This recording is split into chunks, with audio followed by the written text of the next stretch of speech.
Blood Debt, a Korean underworld revenge thriller prologue.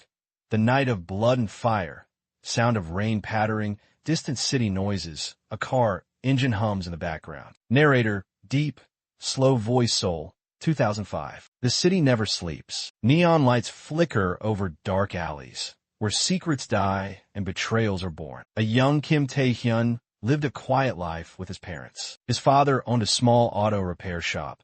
His mother ran a tiny noodle stall. They were good people, honest, hardworking. But that night, honesty became their curse. Sound of footsteps approaching, hushed voices whispering. Narrator, soft, tense. His father had seen something he shouldn't have. A murder. A powerful man had given a warning. Stay silent or die. But his father was a righteous man. That night, masked men stormed their home. Sound of a door being kicked open. Shouts, a woman scream. Tae-Hyun hid under the kitchen table. He saw them gun down his parents in cold blood. His father collapsed first. His mother tried to reach him. One final touch before a bullet ended it all. And in the shadows, Jang Dae-Sik watched. The devil himself, a cigarette between his fingers. No expression, just another night in his empire. Sound of fire crackling, the house burning. That night, Kim Tae-Hyun died, and from his ashes, Aarav Kim was born. Chapter 1. The Underground Fighter. Sound of a roaring crowd, fists hitting flesh, grunts of pain. Narrator, 15 years old, alone, starving. Aarav found his way to the underworld. The underground fight pits of Itaewon, a place where blood and sweat were currency, and a broken bone was the price of survival. His fists were his only weapon. His body, a machine built for war. They called him Ghost, because in the ring, he fought like a man with nothing left to lose. Sound of a knockout punch, a body hitting the ground, the crowd roaring. But every fight, every broken rib was training. He wasn't just another street fighter. He was preparing for Jang Dae-Sik. Chapter 2. Infiltrating the Empire. Sound of a bustling nightclub, glasses clinking, distant jazz music. Narrator, to kill the devil, you must first become his disciple. By 18, Aarav was inside Jang's syndicate, a low-level enforcer, running errands, collecting debts. But most importantly, watching, learning, getting closer. Then, he met Jang Nari. Sound of heels clicking, a soft female voice. Nari, playful, curious. You don't talk much, do you?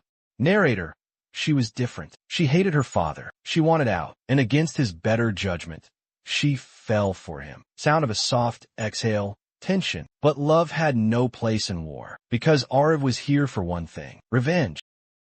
Chapter 3. The Betrayal. Sound of a quiet office, whiskey being poured. Jang Dae-Sik calm, knowing. Tell me, boy, do you believe in fate?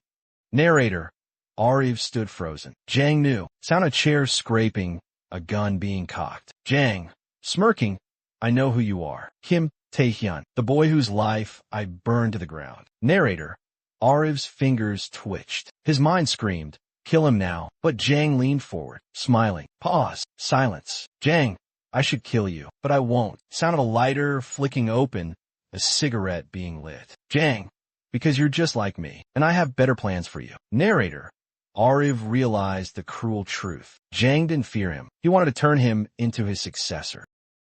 Chapter 4. Love and War. Sound of rain against a window. Nari, soft, broken. Do you love me? Or is this all a lie?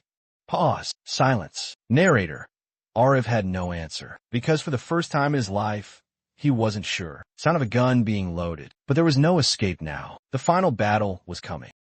Chapter 5. The Final Showdown. Sound of a large banquet hall. Men murmuring. Narrator, Jang sat at the head of a long table, surrounded by his most trusted men. He raised his glass. Jang, confident. Tonight, I name my successor. Sound of gun being drawn. A chair scraping back suddenly. Aarav, cold, steady.